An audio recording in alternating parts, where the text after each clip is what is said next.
I have to say that we were a little disappointed in the reaction of the Colombian government, which apparently expressed heartfelt condolences on the loss of lives in Pakistan after the Indian strikes, rather than sympathizing with the victims of terrorism.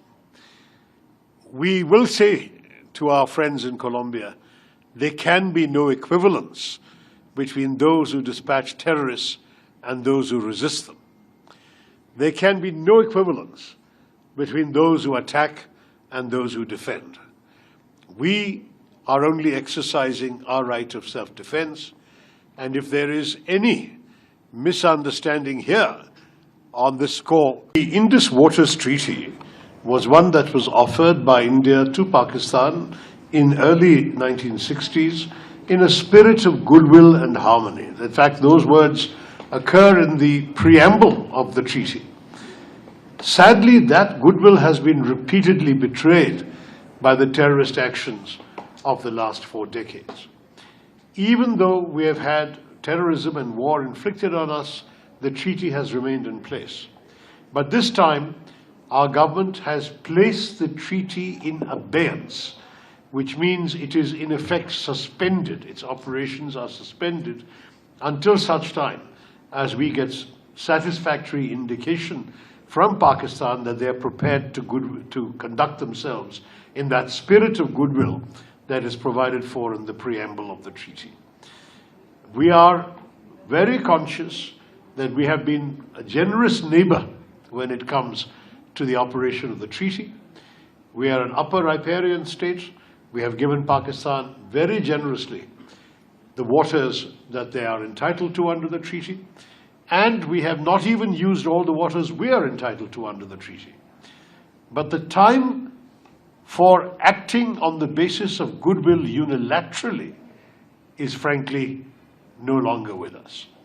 We feel that goodwill is a two-way street, and Pakistan must also show that it is capable of acting in good faith before we have an opportunity to resume the full operations of the treaty. Let me add one more thing.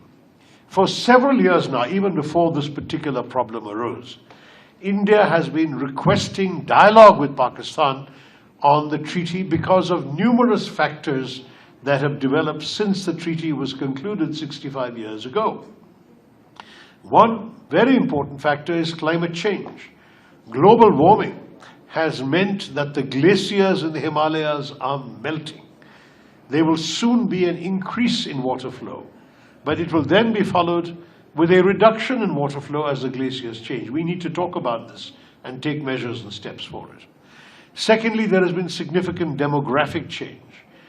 The usage of water in Pakistan is, broadly speaking, now unsustainable because of the number of people drawing water from the Indus. There has also been technological change.